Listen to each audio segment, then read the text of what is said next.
President Trump's remark came after Russian drones and planes recently crossed into Poland, Romania, and Estonia.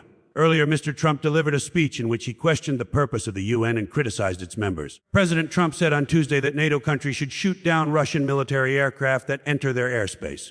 But asked if the United States would back up its allies in that situation, he said it depends on the circumstance. The president's comments came in a news conference ahead of a bilateral meeting with the president of Ukraine, Volodymyr Zelensky, at the United Nations General Assembly in New York, and as Russian jets and drones have appeared to test NATO's defenses in recent weeks by venturing into the skies over Poland, Romania, and Estonia. Earlier, Mr. Trump gave a long address in which he criticized the international body as ineffective and lectured its member nations on how they are failing in his opinion. During his speech, Mr. Trump also boasted about his own record and sought to portray himself as the only leader who could solve the world's problems. "I'm really good at this stuff," he said. "Your countries are going to hell." As the General Assembly convened on its 80th anniversary with wars raging in Gaza, Sudan, and Ukraine, Mr. Trump at one point questioned whether the UN served a purpose. He claimed that he had resolved conflicts around the world while the UN had done nothing. Sadly, in all cases, the United Nations did not even try to help in any of them, Mr. Trump said.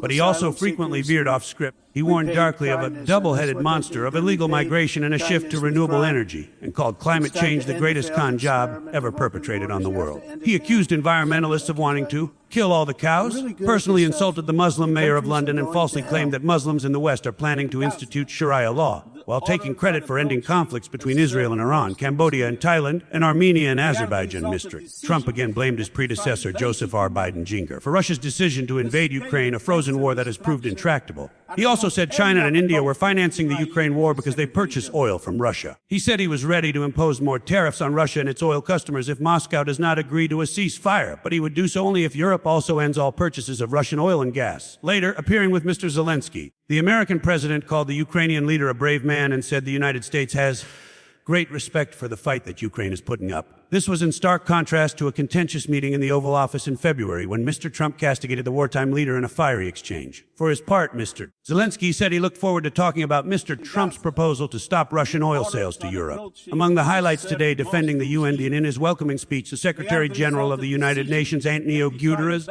warned about the dangerously chaotic state of the world while providing a measure of hope that unity and diplomacy can bring stability. People everywhere are demanding something better, and we owe them something deserving of their trust, Mr. Guterres said.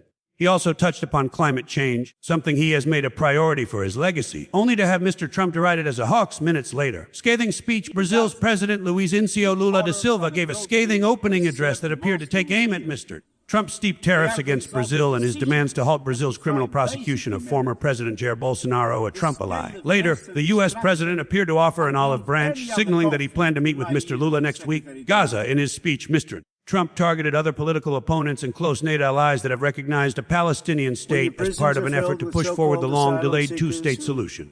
He said a two-state solution would be a victory for Hamas, and those nations should demand the Israeli hostages in Gaza be released. He did not mention Israel's efforts to take Gaza City or his past promises to get more food and aid to the enclave. Israel's blockade of aid to the enclave amid a growing humanitarian crisis has drawn accusations of genocide. Security Council, the UN Security Council will convene back-to-back sessions on the wars in Gaza and Ukraine this afternoon, with many foreign ministers in attendance.